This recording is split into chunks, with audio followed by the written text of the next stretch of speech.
Welcome my beautiful soul. চলে এসেছি আজকে নতুন ভিডিও নিয়ে। আজকে আমি বলবো এপ্রিল মাস 2025 তুলা রাশির কেমন যেতে পারে।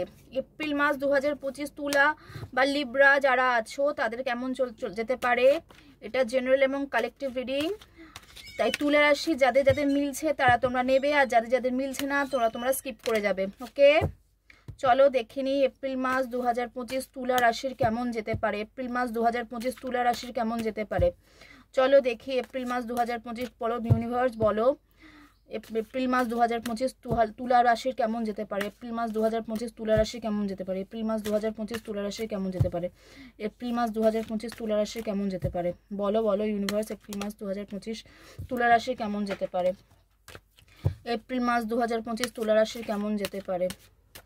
এপ্রিল মাস 2025 তুলা রাশির কেমন যেতে পারে। এপ্রিল মাস 2025 তুলা রাশি কেমন যেতে পারে দেখি চলো। এপ্রিল মাস 2025 তুলা রাশির কেমন যেতে পারে। এপ্রিল মাস 2025 তুলা রাশির কেমন যেতে পারে চলো দেখিনি। চ্যানেলটাকে লাইক শেয়ার সাবস্ক্রাইব করবে, পাশে থাকা বেল আইকনটা প্রেস করবে। বলো ইউনিভার্স, এপ্রিল 2025 তুলা রাশির কেমন যেতে পারে চলো। কার্ড দেখা যাচ্ছে আশা করি। ওয়াও, কিন্তু দেখো তোমরা কোনো একটা ডিসিশন তো নিতে চলেছো, সেটা ক্যারিয়ারের ক্ষেত্রে হোক বা রিলেশনশিপের ক্ষেত্রে হোক, কিন্তু কি বলো তো তোমাদের সঙ্গে পুরো ফাইটিং এর একটা এনার্জি দেখতে পাচ্ছি। হয় তোমরা ফাইটিংটা নিজের সঙ্গে করছো বা তোমরা ফাইটিংটা অন্য লোকের সঙ্গে করছো, রিলেশনশিপে হোক বা জবের ক্ষেত্রেই হোক। তোমাদের উপর প্রচন্ড বার্ডেন রয়েছে, ঠিক আছে, কিন্তু তুমি মানে থাকতে যাচ্ছ খুব মানে একটা মানে তুমি একটা মানে ইকোনমিক্যাল তুমি একটা স্টেবিলিটি তুমি চাইছো, ঠিক আছে। ওয়ার্ল্ডের কার্ড এসছে, দেখো ওয়ার্ল্ডের কার্ড এসছে তোমার জন্য রিলেশনশিপের ক্ষেত্রে বলছি। রিলেশনশিপে নতুন বিগিনিং করতে চলেছো, তোমার রিলেশনশিপে স্টেবিলিটি আসতে চলেছে, কিন্তু এই মানসিক টর্চার, মানসিক এই যে তোমরা যে মেন্টাল কনফ্লিক্টে রয়েছো বা এই যে তোমরা ঝগড়া ঝামেলা করছো, এই যে বার্ডেন আছে, এখান থেকে তোমরা দূরে থাকো।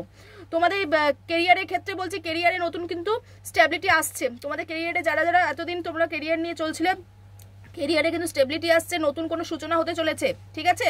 তাই তোমরা অ্যাকশন নাও, সেটা তোমার রিলেশনশিপ হোক বা কেরিয়ার হোক, তোমরা অ্যাকশন নাও, ঠিক আছে। আর একটু তর্ক বা ঝামেলা থেকে দূরে থাকো। চলো দেখিনি মায়ের তরফ থেকে তোমাদের কাছে কি মেসেজ আছে। মায়ের তরফ থেকে কি মেসেজ আছে দেখিনি। মা তোমাদের কাছে কি আশীর্বাদ করছেন দেখিনি। মা তোমাদের কি আশীর্বাদ করছেন, এটা নিজে থেকেই আসলো দেখি। দেখো মহা সদাশিব এসছে, B prepare to receive the true knowledge. তোমরা যেটা অরিজিনাল, যেটা সত্যি ঘটনা বা অরিজিনাল যে নলেজ, সেই নলেজকে জানার জন্য তোমরা তৈরি হও, ঠিক আছে।